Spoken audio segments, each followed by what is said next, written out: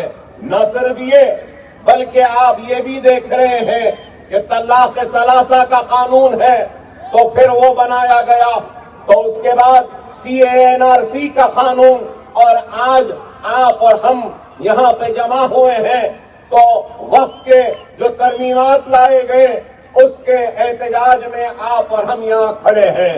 تو میں یہ اس بات کو سمجھنے سے قاصر ہوں کیا ہندوستان کا مسئلہ مسلمان ہے؟ ہندوستان کا مسئلہ مسلمان نہیں ہے.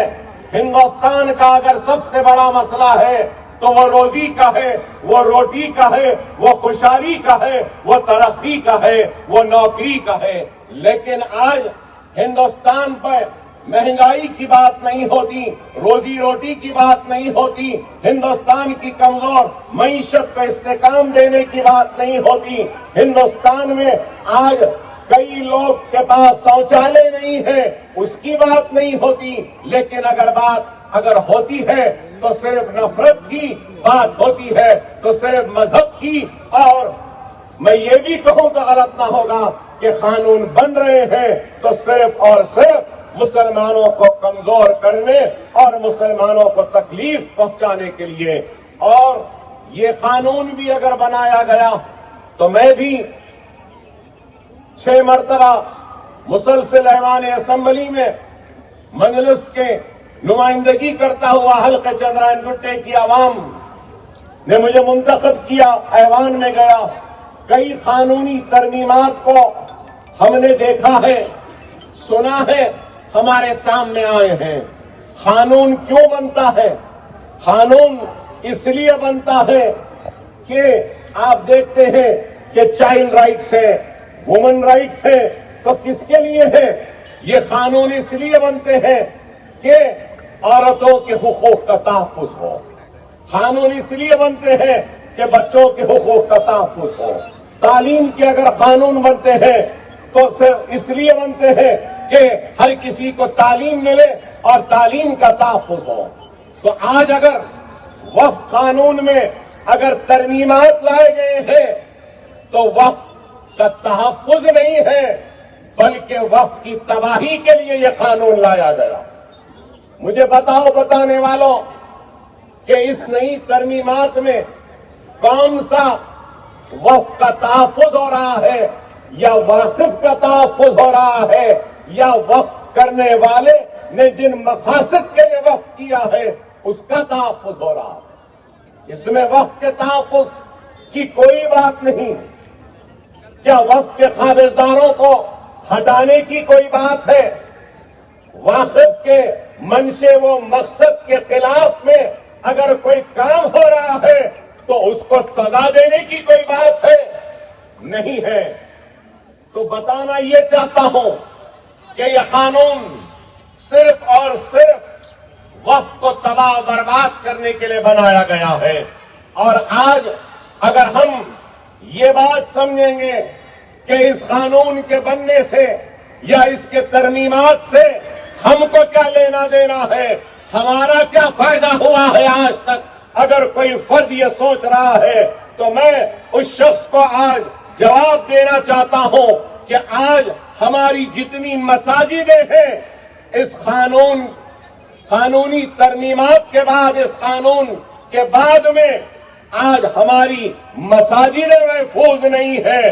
آج اس قانون کے بعد میں ہمارے عاشورخانے محفوظ نہیں ہیں، ہمارے درگاہوں کے خانقاہ محفوظ نہیں، اور آج اس قانون کے بعد عاشورخانے محفوظ نہیں ہے. تو آج آپ اور ہم کو منظم ہونا ہوگا، متحد ہونا ہوگا، اور مسلم پرسنل لا بورڈ کے جو بھی اعلانات ہوں گے، احتجاجی پروگرام ہوگا، ہم کو لبیک کہتے ہوئے ایک دوسرے کا ساتھ دیتے ہوئے آگے بڑھنا ہوگا۔